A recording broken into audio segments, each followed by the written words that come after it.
We are very excited to have Kwesi Joseph giving the main portion of our What's Bugging You First Friday presentation today. Kwesi is an urban garden specialist with Cornell Cooperative Extension Harvest New York, and he's based in Brooklyn, New York. He has a lot of expertise in composting and also vegetable production, and today he'll be talking to us about your IPM for your compost pile. Thanks for joining us, Kwesi. Thanks for having me, Amara. Good afternoon, everyone. Again, my name is Kwesi Joseph. I've started gardening in 2010 in my backyard and experimented with a lot of stuff. Visited a lot of the sites, the links on Cornell, bookmarked a ton of them, and started working for Cornell last June. So glad to be here. And I don't like to talk a whole lot, so feel free to ask questions, put them in the chat, and Matt will take care of them and mention them to me. I prefer a more interactive type of presentation than just chalk and talk. That's like an old teacher's phrase where you just stand up there in front of the blackboard and write stuff down. So again, feel free to ask questions. Let's have a conversation. So I'll make this as painless as possible, and we get to the questions and take it from there. So this is bugging me, 1 second. Everyone wants great compost. This is the beautiful end product. That's my left hand from like 2015, 16, holding some compost. But you have to go through some steps to get there.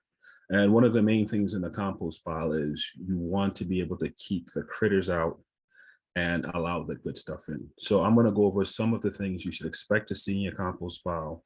And then a simple way, well, it's easier said than done because life finds a way, right, from Jurassic Park, to keep the bad stuff or the bad life out of your compost pile.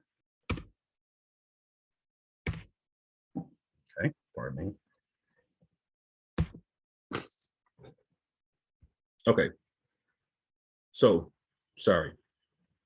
Okay, so sometimes we'll see some odd looking things in our compost pile, and sometimes we see maggots. So feel free to put your answers in the chat. Should you see maggots in your compost pile? Is your compost pile healthy if you see maggots in there? And while you type your answers or questions, I'll play a short video.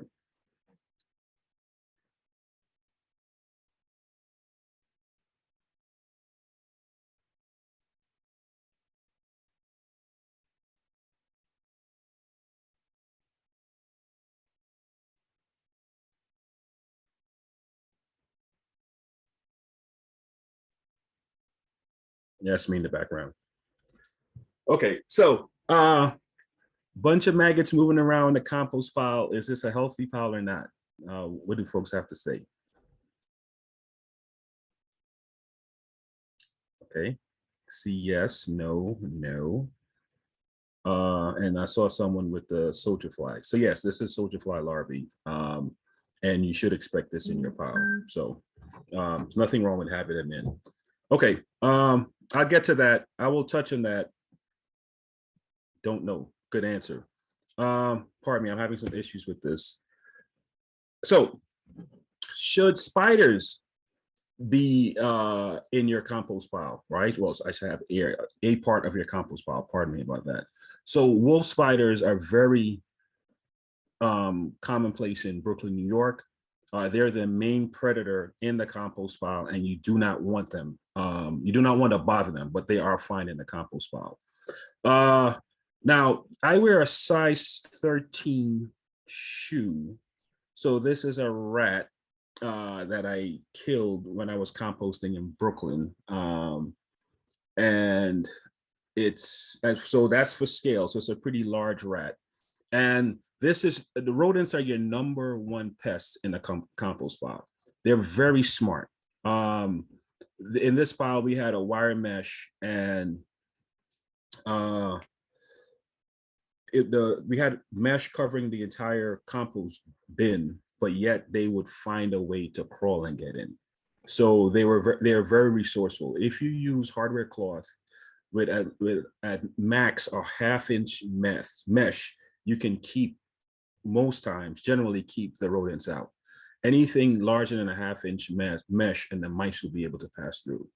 So hardware cloth, 1/2 inch mesh, and then so we had to, even though we had the mesh covering the bottom of the bin and the sides of the bin, the rats actually climbed up to the top of the bin through the opening. So we had to cover that with hardware mesh. So this is a 3-bin system. So what should be in a compost pile? So what I'm going to do is go through some of the things that you should expect to find in the pile. I took the Master Composter course at Brooklyn Botanic Gardens in 2015, and there were some things that I learned to expect to find in a compost pile. So you are growing bacteria in your compost pile, and to get the anaerobic bacteria, you want to provide, you want the bacteria to grow. So you want to provide an environment that's conducive for bacterial growth. So typically, if you're using leaves, right, you're using 2 browns to, pardon me, that's instead of leaves, that should say greens ratio for your compost pile. So you have your browns and your greens. I'm so sorry about that. And for every cup of greens that you have, you should have, let's say a container or a handful. For every handful or container of greens that you have, you should have 2 containers of browns. And that will provide the ratio that you need to grow the bacteria, which is going to heat up and break down the pile. So the number one component of your compost pile is aerobic bacteria. Now, this is a form that I use, that I got from the Master Composter class. It's no longer available because this is the old Master Composter manual. The new one is available online, and the chart that they use to describe the life, the food web, isn't, I don't like it's too jumbled. So this, to me, it breaks it down. So you have the primary consumers in the compost pile. I'm going to go through them.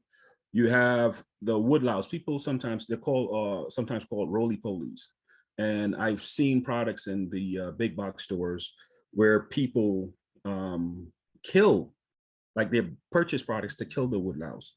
Leave it alone. It's an important part of the composting system. The roly-polies, they break down stuff high in carbon.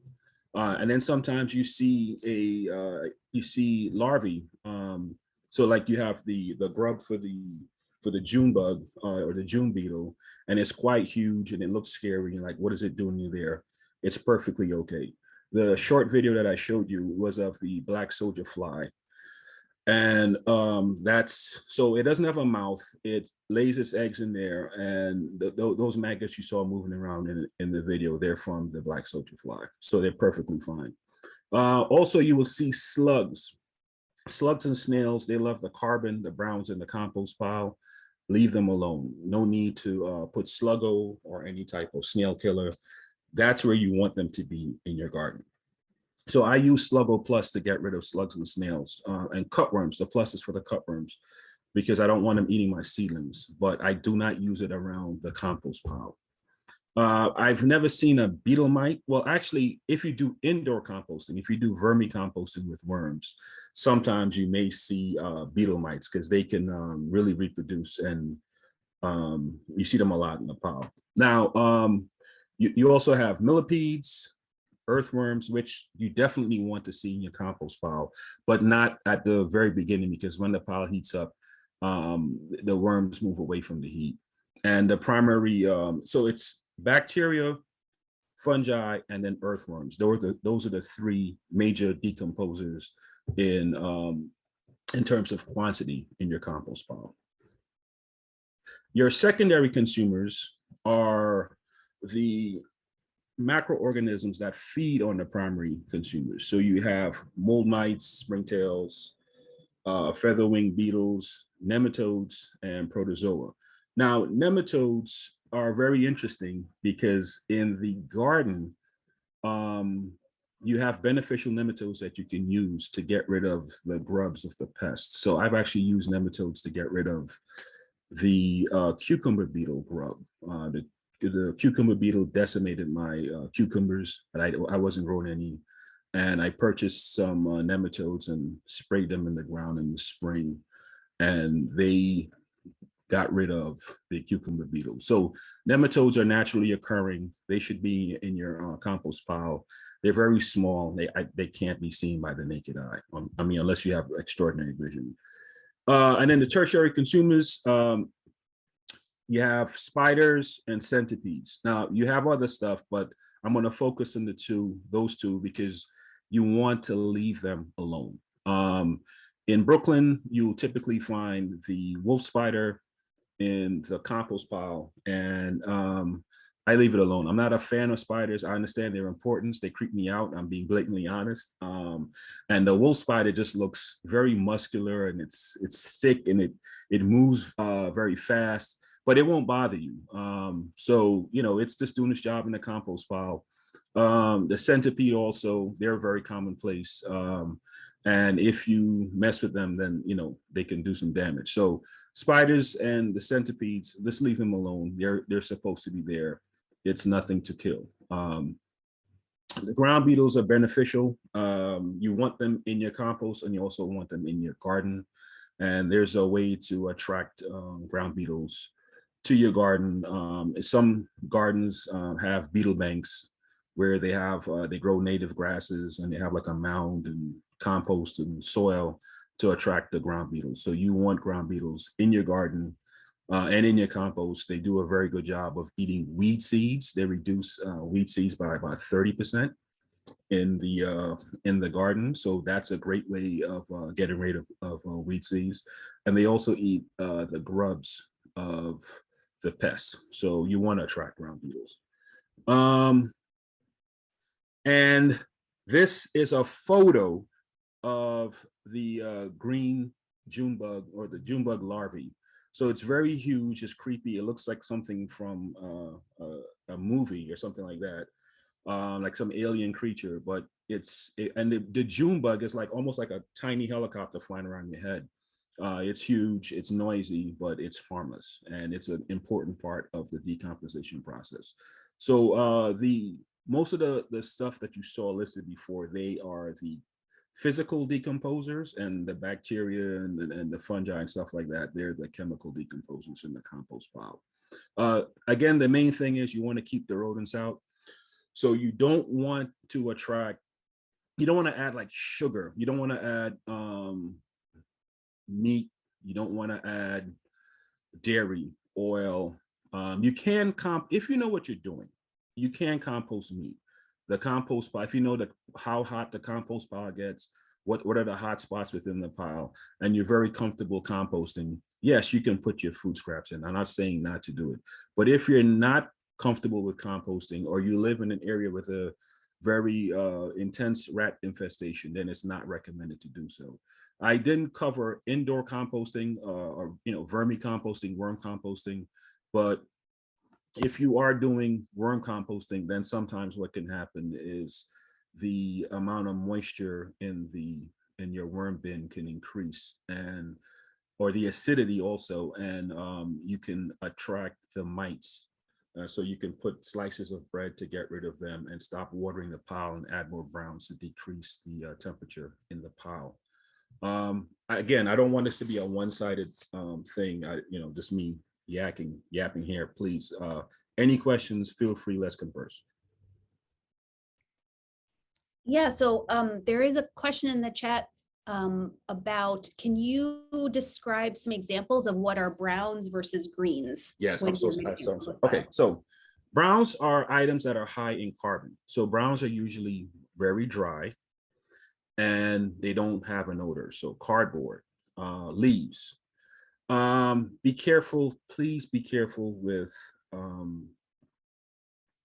wood shavings, because they are very high in carbon. And I've learned from this the hard way. If you add too many wood shavings to your pile, it can slow it down. So I didn't have enough leaves or a compost pile that I was taking care of one year.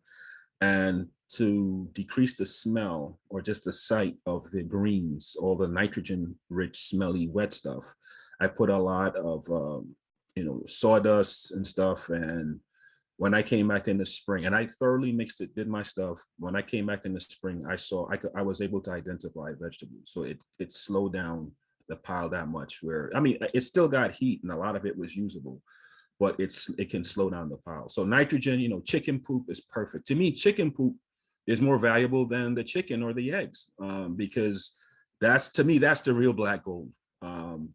And the chicken poop is very high in nitrogen, and it would heat up a pile. And also like grass clippings. So the browns are the dry stuff that doesn't smell, and the greens are the wet, smelly stuff, usually your fruit scraps. Great. And someone asked about identifying a brown insect that is in a circle. I know sometimes insects are hard to ID just from descriptions, but are there any ideas that come to mind if someone is describing a brown insect that's in a circle? I'm not sure of the description. What do you mean by circle? Maybe Matt's saying maybe it's a millipede, like that has kind of curled up. Okay, or maybe a roly-poly. Oh, yeah, they curl up too. Right, Yeah. cutworms also curl up too. Yeah. If it's a fat, juicy looking grub type of thing, it might be a cutworm. If it has like scales on it, then it's probably a roly-poly. And if it has a bunch of legs, then it's probably a millipede. It's a great way to distinguish between circular brown insects. Yeah. But the cutworms are good. I hate cutworms, by the way, because they will. I mean, I'm sorry, I didn't mean to interrupt, but a slug and a snail will put a hole in the leaves, and the plants could recover. But a cutworm would literally cut the plant, and it dies, and you have to start all over. So, okay. Weeds. I forgot to put this in the slide, and I should have. Now, this isn't a hard and fast rule, but it's just my preference. Yes, millipedes are good for the compost. When pulling weeds, if they have gone to seed, I put them in the garbage. I don't put them in the compost pile, because now you're having a super spreader event, right? That's a common term nowadays, because you're taking hundreds and thousands of seeds and adding them to your pile, and most likely they'll survive, even at high temperatures. So I went to a garden about a month or two ago, and this is in Brooklyn, New York. I'm hyping up Brooklyn because of the intelligence I've seen from the gardeners here. I went to a garden, and they had a drum, and in it was a bunch of water with oh my God, I can't think of the weed, but it's a flower, very commonplace. And they just had it sitting, wild morning glory. It just came back to me, right? So they have you know how invasive commonplace morning glory could be. So they had a whole bunch of wild morning glory in there. And what they were doing is they were allowing that stuff to break down. And as it broke down in the water, then in a few months they composted it, and they didn't have any weed seeds from it. That's great. I think we have time for just one more question before I move on to Emily. And the last question is, should the compost pile be in the sun or in the shade? Well, if we're all talking about being in the Northeast, I don't think it matters. Well, that's not fair for me to say, because I had a tree covering most of my yard. So it depends. It depends. You don't want a lot of evaporation going on. So you may want to put a bunch of leaves at the top of your pile to slow it. Also, when it rains, you don't want a lot of rain coming and wetting your pile, because rain slows down the decomposition process. So if it's uncovered, you might want to slope it. I know I'm going around the question, but I'm trying to cover all bases. So if it's an open pile, you may want to slope it to have the rain fall off of it, so it doesn't penetrate and infiltrate as deeply. But you can. I don't think it really matters. But if you're a south facing yard, then you might have a ton of evaporation compared to a north facing yard. Even though my backyard is south facing, it's more like a north facing yard because of the huge tree I've been feeding for 10 to 12 years. Great. Those are some really good considerations for placement. Well, thank you again, Kwesi, for giving us great information on IPM in your compost pile. If you can stop your screen share, we're going to switch gears and talk just for the last couple minutes about spotted lanternfly. And so Emily Swackhammer is a horticulture extension educator with Penn State Extension. And she's also a leader in the Pennsylvania response to spotted lanternfly. So today she's going to be giving us some information about scouting for spotted lanternfly eggs and nymphs.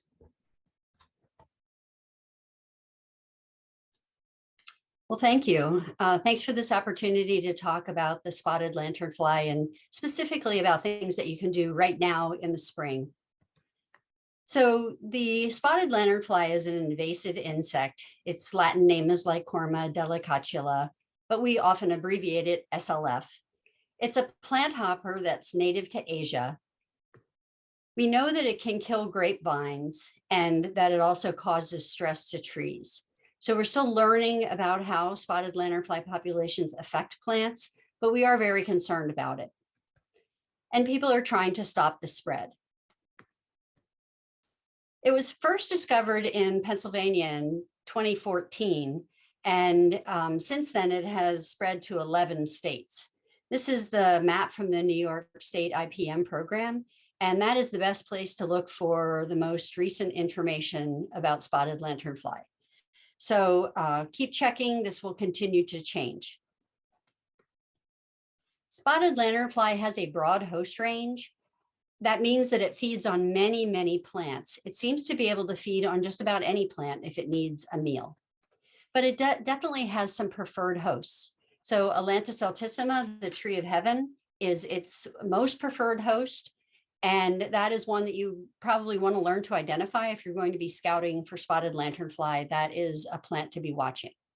We know that it will also feed on grape, black walnut, silver and red maple, willow, staghorn sumac, and really many others. It's definitely a nuisance in landscapes, so this compounds the problem. In order to be able to be watching for spotted lanternfly, you need to know how to identify it. So I have some pictures here of all of its different life stages. I'll start with letter A, that shows an egg mass, and I'll show you some pictures of egg masses in the next slide as well, because they can appear differently at different times of the season. Letter B is the nymph, and that is the younger stages are black with white spots. All of the mobile stages can jump long distances. So they are in the black and white stage for 3 nymphal stages, and then the 4th nymphal stage has red coloration, so they're getting bigger and bigger all the time. And by the end of July, the adults start to appear, and the adults will mate and lay eggs, and then they are the eggs are the only stage that will overwinter. So it's 1 generation per year.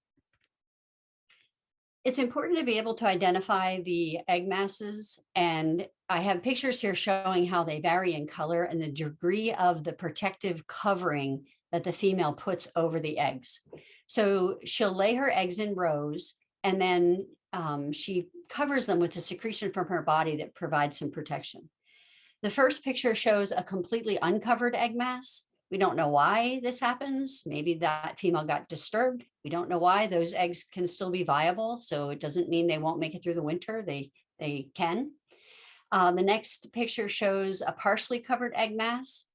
The third picture shows an egg mass that's a fresher one, so it's like a fall picture. And as the winter progresses, the covering will develop more and more cracks and get more and more weathered, and it changes its appearance a little bit. And then the last image shows an egg mass where the covering has been washed off by rainwater. So you can actually see the eggs protruding through it. So it's important to be able to identify egg masses. Look on trees. The picture on the left is a staghorn. No, it's a spice bush. Sorry, it's a spice bush, one of our native plants. But also look for egg masses on any solid object. So I have a picture there of them on a concrete block. You can destroy the egg masses, and we say to use something to scrape them into a container and add alcohol to that container. You can use hand sanitizer, which has alcohol in it, or you can just smash the egg masses. So you want to be able to identify the egg masses, destroy them safely, and then also be very careful that you don't move them around. Another thing to be watching for are the nymphs as they start to hatch. Watch on the foliage on tender shoots. That's where they'll be feeding. I have a picture of an early stage nymph here, and this is on a leaf of a tree of heaven. If you see nymphs, you can catch them with traps. It's really very effective to use traps because the nymphs will fall out of the trees and then they'll climb back up the trunks, and you can intercept them in their way as they trek up the tree. You want to make sure you're using traps that are safe for wildlife.